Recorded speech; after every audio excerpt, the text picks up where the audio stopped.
नमस्कार बच्चों। तो आज हम लोग देखने वाले हैं कार्टेशियन प्रोडक्ट से जो रिलेटेड क्वेश्चन है उसको हम लोग कैसे डील करते हैं, है ना। तो चलिए इसमें सबसे पहले आते हैं बेटा क्वेश्चन नंबर फर्स्ट में क्या लिखा है, find the value of A and be the following equal ordered pairs, है ना। तो in the following equal ordered pairs, तो ये ऑर्डर पेयर इक्वल है। तो सबसे पहले तो आपको पता होना चाहिए कि ऑर्डर्ड पेयर जब भी इक्वल होगा तो इसका मतलब आपको समझ में आना चाहिए कि क्या होगा। तो इसका जो फर्स्ट एलिमेंट है और इसका जो फर्स्ट एलिमेंट है दोनों सेम होना चाहिए, that means A equal to C होना चाहिए। एंड इसका जो सेकंड एलिमेंट है और इसका जो सेकंड एलिमेंट है दोनों का सेकंड एलिमेंट भी सेम होना चाहिए, क्योंकि यहाँ पे नाम से ही पता है ऑर्डर्ड पेयर, तो ऑर्डर इज इम्पॉर्टेंट यहाँ पे होता है, ठीक है। तो इक्वालिटी का मतलब यहाँ पे आपको ये करना है ना, ए इक्वल टू सी, दोनों का फर्स्ट एलिमेंट सेम कर दीजिए एंड दोनों का सेकंड एलिमेंट सेम कर दीजिए। तो बस सिंपल सा क्वेश्चन ही है।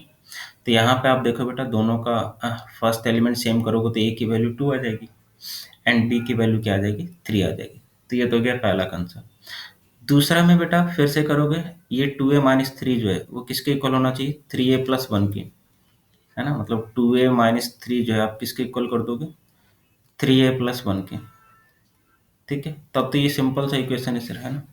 ये तो आप बचपन से इस तरह का इक्वेशन सॉल्व करते हो, दोनों ए को एक साथ कर लो, कांस्टेंट को एक साथ कर लो, ए की वैल्यू निकाल लो, तो आसानी से निकाल लोगे, कोई दिक्कत नहीं।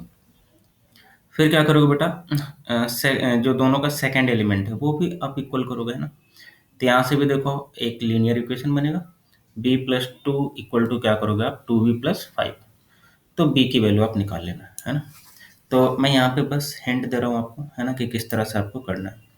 तो ये हो गया क्वेश्चन नंबर 1 का सॉल्यूशन। नेक्स्ट अगर हम लोग बात करें 2 में, क्वेश्चन नंबर 2 में बेटा वो क्या बोला है कि सेट दे दिया है, एक सेट जो है 3 एलिमेंट्स है, 1 3 एंड 5, एंड सेट बी में जो है 2 एलिमेंट्स हैं, 2 एंड 3। तो आपको प्रूव करना है क्या, A cross B is not equal to B cross A. तो एक तो आप यहाँ पे जनरली क्या करो, सबसे पहले पहला तो दिमाग में क्या आता है सर कि क्यों ना मैं ए क्रॉस बी निकाल लेता हूँ एंड बी क्रॉस ए निकाल लेता हूँ और उसके बाद चेक कर लेता हूँ, है ना। तो एक तो ये बात आती है। तो चलिए सबसे पहले बेटा हम लोग क्या करते हैं, ए क्रॉस बी निकाल लेते हैं। अब आपको ये समझना होगा कि यहाँ पे ए क्रॉस बी जैसे ही आप करोगे तो ये जो एलिमेंट्स होंगे इसके वो अब क्या होंगे, हर एक एलिमेंट्स एक ऑर्डर्ड पेयर होगा। जैसे अभी यहाँ पे जैसे अगर बात करें तो सिंपल एक नंबर है ना, है ना। तो ये जो है हम लोग सिंपली इसको क्या बोल सकते हैं कि set A is what, number का एक कलेक्शन है। कौन सा नंबर, तो इसको हम लोग ऐसे ही बोल सकते हैं कि ऑड नंबर का कलेक्शन है। कौन सा ऑड नंबर, तो जो 1 एंड 5 के बीच, 5 के बीच में इंक्लूडिंग 1 एंड 5, ऐसे भी आप बोल सकते हो, है ना। जैसे यहाँ पे आपको बोलना है सेट बी भी क्या है, नंबर का कलेक्शन है, कुछ कंडीशन इम्पोज करके आप बोल सकते हो, है ना। उसी तरीके से ए क्रॉस बी जब आप करते हो तो ए क्रॉस बी करने का तरीका सबसे पहले आपको पता होना चाहिए कि क्या होता है सर। तो ये मैं लिख देता हूँ यहाँ पे 1 3 5, मान लीजिए सेट ए है एंड सेट बी क्या है बेटा, तो 2 एंड 3 है, ठीक है। तो ए क्रॉस बी का मतलब समझना है, ए क्रॉस बी का मतलब कितने पॉसिबल ऑर्डर्ड पेयर हो सकते हैं, ठीक है। ऑर्डर्ड पेयर का मतलब यहाँ पे आपको क्या समझना है, ऑर्डर पेयर का मतलब ये वाला जो फॉर्मेट है ना, ए कॉमा बी के फॉर्म में, है ना। तो जब ए क्रॉस बी लिखते हो तो क्या करोगे, फर्स्ट इससे रिलेटेड जो पॉसिबल ऑर्डर पेयर आ सकते हैं वो कौन कौन से आ सकते हैं, एक तो 1 2 आ सकता है ना। तो 1 2 यहाँ लिख लिया। एक क्या आ सकता है बेटा, 1 3 आ सकता है ना, इस तरह से, है ना। फिर 3 2 आ सकता है, ये पॉसिबल ऑर्डर पेयर है। 3 3 आ सकता है, फिर 5 2 आ सकता है एंड 5 3 आ सकता है, यही पॉसिबिलिटी है। यहाँ पे ये ध्यान रखना है आपको कि ए जो है ये वाला जो है ये जो एलिमेंट है ये बिलोंग्स टू कहाँ करना चाहिए, ए, एंड जो सेकंड एलिमेंट है वो बिलोंग्स टू क्या करना चाहिए, बी। मतलब ऐसा यहाँ पे हम नहीं लिखेंगे 2 1 नहीं लिखेंगे, 2 1 लिखना गलत हो जाएगा, क्योंकि जैसे ही आप 2 1 लिखते हैं इसका मतलब क्या होगा, यहाँ पे ऑर्डर इंपॉर्टेंट होता है ना। इसका मतलब ये हुआ कि ये सेट ए में होना चाहिए, जबकि टू तो सेट ए में है ही नहीं। तो ये आपको ध्यान रखना है सबसे पहली बात। तो चलिए, आपने ए क्रॉस बी निकाल लिया। सिमिलरली बेटा आप बी क्रॉस ए भी निकाल लोगे। बी क्रॉस ए के लिए क्या करोगे, उल्टा, है ना। उल्टा का मतलब अब ये 2 3 इधर हो गया, एंड ये क्या हो गया 1 3 5 इधर। तो अब करोगे आप बी क्रॉस ए का मतलब पहला एलिमेंट किसका होना चाहिए, बी का। दूसरा एलिमेंट किसका होना चाहिए, ए का। तो क्या क्या लिखोगे, 2 1 लिखोगे, 2 3 लिखोगे, 2 5 लिखोगे, है ना। ऐसे ही लिखोगे ना, 2 1 2 3 2 5 इस तरह से।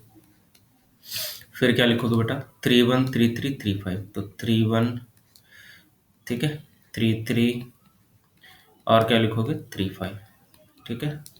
तो ये हो गया टोटल एलिमेंट्स। तो यहाँ पे हर एक एलिमेंट जो है देखो ऑर्डर्ड पेयर है, हर एक एलिमेंट, है ना। अब चेक करो क्या दोनों सेम है क्या।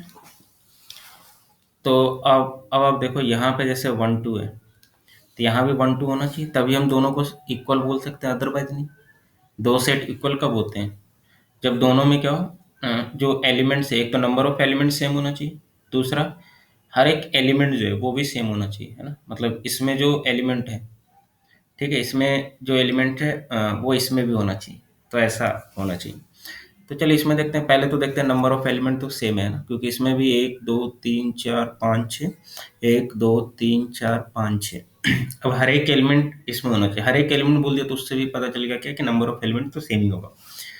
तो इसमें देख बेटा 1 2 है, क्या 1 2 इसमें है, सर 2 1 है, क्या ये 1 2 एंड 2 1 सेम होगा क्या। अभी अभी जस्ट हमने किया था फर्स्ट क्वेश्चन में, ऑर्डर इंपॉर्टेंट होता है।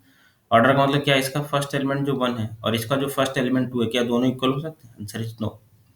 तो यहाँ पर हम लोग इक्वल नहीं बोलेंगे, है ना। तो यही कॉन्ट्राडिक्शन सफिशिएंट है आपको प्रूव करने के लिए कि A cross B is not equal to B cross A. तो इवन आपको पूरा ये निकालने की जरूरत भी नहीं है, सिर्फ एक एलिमेंट भी शो कर दिया ना, कि अगर एक एलिमेंट ऐसा है जो कि ए क्रॉस बी में है बट बी क्रॉस ए में नहीं है, तो वहीं से इनइक्वलिटी प्रूफ हो जाती है। ठीक है, यहाँ तो इन जनरल मैंने पूरा निकाल कर बताया, ठीक है। तो एक तो ये हो गया। दूसरा तरीका क्या है बेटा, और भी अगर इन जनरल अगर प्रूव करना हो इसमें, है ना, तो वो भी मैं बता देता हूँ यहाँ पे, है ना, क्योंकि बच्चों को काफ़ी दिक्कत होती है यहाँ पे, क्योंकि इसमें टेक्निकल टर्म्स जो है ना बहुत ज़्यादा यूज होते हैं, ठीक है।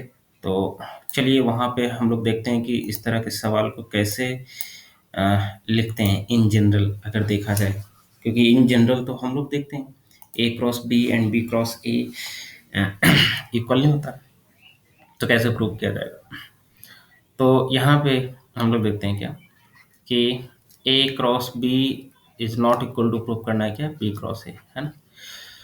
ठीक है, तो सबसे पहले तो हम लोग क्या करेंगे बेटा कि मान लिया कि ए सेट है, तो इसमें तो कुछ ना कुछ एलिमेंट्स होंगे यार, ये कलेक्शन तो होगा कुछ ना कुछ एलिमेंट्स की। तो इसमें से कोई एक एलिमेंट उठा लो, है ना। मान लो कि कोई एक एलिमेंट है ए, तो यहाँ पे मैंने क्या किया, एक एलिमेंट ए उठाया जो कि कहाँ से लिया है, ए से। सिमिलरली तुम एक एलिमेंट बी से भी उठा लो, बी भी तो क्या होंगे, बहुत सारे एलिमेंट का कलेक्शन होगा, ठीक है। तो इसमें से कोई एक एलिमेंट उठा लो तुम बी, तो बी भी एक एलिमेंट उठाया बेटा जो कि बिलोंग कर रहा है बी में, ठीक है, स्मॉल बी जो है। अच्छा, तो अगर आपसे पूछा जाए कि आप बताओ बेटा ए कॉमा बी किस में बिलोंग्स करेगा, है ना। तो ये देखो रियलिटी में ये क्या है, ऑर्डर्ड पेयर। और आप जानते हो कि ऑर्डर पेयर का मतलब क्या होगा, ये कलेक्शन होगा किसका, ए क्रॉस बी का। तो इनडायरेक्टली ए जो है ये देखो ये फर्स्ट एलिमेंट है ना ए का, एंड ये सेकंड एलिमेंट जो है वो बी का है, सेट बी का है। इसका मतलब ए कॉमा बी जो है वो ऑलवेज बिलोंग्स करना चाहिए किसमें, ए क्रॉस बी में, क्योंकि हम लोग जानते हैं कि ए क्रॉस बी जो है वो क्या देता है बेटा, तो ये जितने भी पॉसिबल ऑर्डर्ड पेयर हैं सब इसके पास रहता है। तो जब सारे ऑर्डर्ड पेयर इसके पास हैं, जहाँ तक कि ये ध्यान रखना है कि बशर्ते कि ए का जो फर्स्ट एलिमेंट है इस ऑर्डर पेयर में ये जो एलिमेंट है वो ए से बिलोंग करना चाहिए और ये जो है बी से बिलोंग करना चाहिए, तो वो तो मैंने ऑलरेडी माना है। तो अगर ये ऑलरेडी माना है तो इसका मतलब ए कॉमा बी ये जो ऑर्डर पेयर है ये ए क्रॉस बी में होगा, क्योंकि इसके पास सारे ऑर्डर पेयर का कलेक्शन है, तो ये भी एक ऑर्डर पेयर होगा इसमें। चलिए ये तो हो गया, तो कोई दिक्कत नहीं। अच्छा, अब आप सोचिए बेटा कि अगर ए कॉमा बी बिलोंग्स कर रहा है ए क्रॉस बी में, तो अगर मान लीजिए दोनों को, मान लीजिए इक्वलिटी अगर होता, फॉर एग्जांपल मान लेता हूं मैं कि दोनों अगर इक्वल होता, कॉन्ट्राडिक्ट करने की कोशिश कर रहे हैं, मान लेते हैं कि दोनों इक्वल नहीं है ना, मतलब दोनों क्या है, इक्वल है। ठीक है, फॉर एग्जांपल अगर दोनों इक्वल होता बेटा, अगर दोनों इक्वल होता, if A cross B equal होता है किसके, बी क्रॉस ए के, तो क्या होता सोचिए।